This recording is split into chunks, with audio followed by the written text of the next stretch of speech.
Prof, I mean, you mentioned the African Union. I mean, has the African Union become a toothless bulldog? I mean, in terms of, getting rid of corrupt and sit-tight leaders like the Zimbabwean leader, Mugabe? You know what is amazing about the African Union, which is the immediate success of the OAU, is that it's beginning to let Africa down.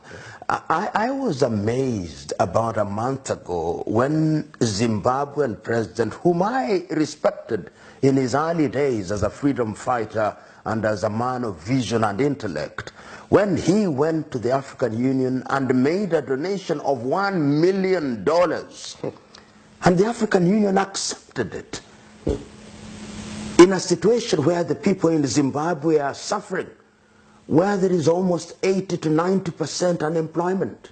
And the reason why the African Union has become, as you rightly say, a toothless bulldog is because there are no leaders who are true crusaders for the agenda of the African Union in the manner that we had in the early days, when we had Nkrumah, when we had Nyerere, when we had Haile Selassie, when we had Gamal Abdel Nasser.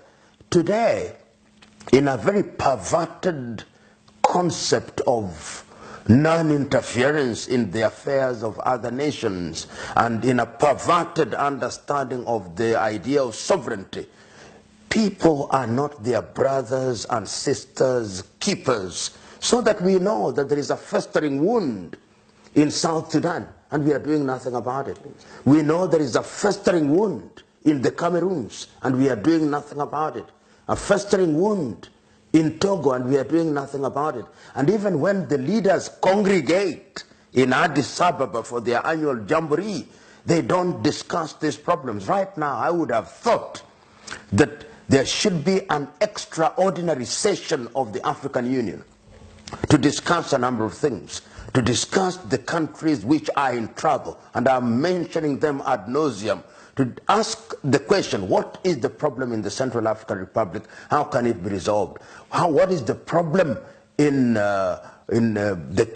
Togo, in Gambia, in the Cameroons, and in many other countries, so that we have African solutions to African problems? Because what we'll see very shortly is that the UN will sit down and send a peacekeeping force. And when there is no peace to be kept, and they send peacekeeping forces, when, in a manner of speaking, the horse will have bolted away.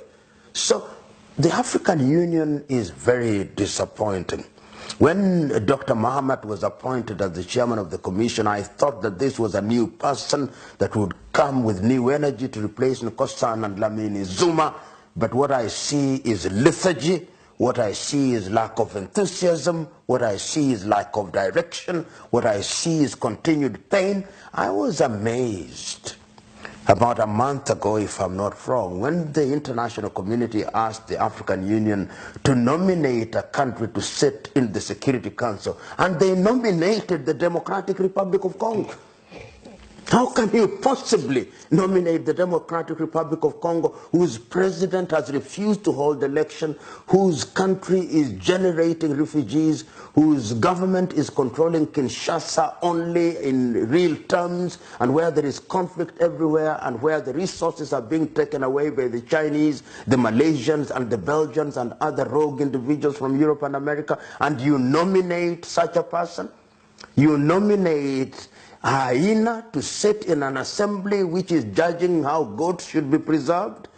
It is a tragedy of gigantic proportion, and we consistently do this in Africa, and we think is normal. Africa has now normalized the absurd, and we think that sense is what we do, yet it is nonsense.